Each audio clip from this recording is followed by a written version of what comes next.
দেখো, জাপানের চিবা প্রিফেকচারের ইচিকাওয়া শহরের ইচিকাওয়া সিটি জুলজিক্যাল অ্যান্ড বটানিক্যাল গার্ডেনে জন্ম নেওয়া ছোট্ট এক রিসার্চ বানর পাঞ্চি তার উষ্ণ আর আরোগ্যময় বেড়ে ওঠার গল্প বিশ্বজুড়ে সামাজিক মাধ্যমে আলোড়ন তুলেছে। পাঞ্চির জন্ম 2025 সালের জুলাই মাসে। জন্মের পরপরই তাকে ভাগ্যের কঠিন পরীক্ষার মুখোমুখি হতে হয়। প্রথমবার সন্তান জন্ম দেওয়া মা সঠিকভাবে লালন পালন করতে না পেরে অল্প সময়ের মধ্যেই তাকে পরিত্যাগ করে। তখন তার ওজন ছিল মাত্র 500 গ্রাম। অত্যন্ত দুর্বল, নরম এক প্রাণ। সৌভাগ্যবশত চিড়িয়াখানা কর্তৃপক্ষ দ্রুত বিষয়টি বুঝতে পারে এবং কৃত্রিমভাবে তাকে লালন পালনের ব্যবস্থা নেয়। সেই মুহূর্ত থেকেই তার ছোট্ট জীবনের ওপর সুরক্ষার ছায়া নেমে আসে। মায়ের স্নেহ থেকে বিচ্ছিন্ন হয়ে পাঞ্চি ভীষণ উদ্বিগ্ন ও একাকী হয়ে পড়ে। সারা দিন অস্থিরতায় কাটতো তার সময়। তখন এক যত্নশীল পরিচর্যাকারী তাকে শান্ত করার জন্য একটি লাল ওরাংওটাংয়ের নরম খেলনা এনে দেন। আশ্চর্যজনকভাবে সেই খেলনাটিই হয়ে ওঠে তার মানসিক আশ্রয়। সে খেলনাটিকে নিজের মা ভেবে নেয়। খাওয়া, খেলা কিংবা ঘুম সব সময় তাকে শক্ত করে বুকে জড়িয়ে রাখত। চিড়িয়াখানা যখন এই দৃশ্যটি সামাজিক মাধ্যমে শেয়ার করে, তখনই পাঞ্চির দুর্বল অথচ মায়া ভরা চেহারা অসংখ্য মানুষের হৃদয় ছুঁয়ে যায়। মুহূর্তেই সে হয়ে ওঠে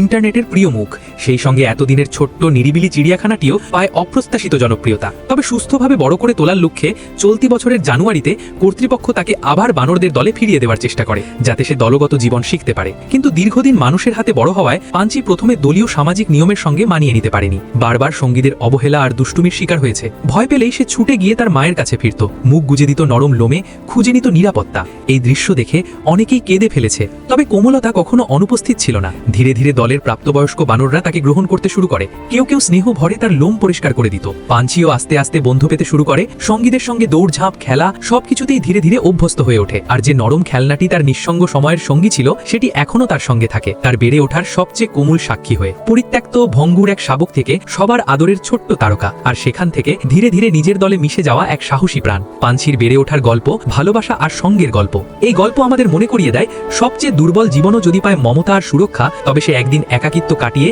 সাহস সঞ্চয় করে নিজের শক্ত বর্ম গড়ে তুলতে পারে। পাঞ্চির এই সাহসী বেড়ে ওঠার গল্প তোমার হৃদয় ছুঁয়ে গেলে একটি লাইক দিতেই পারো।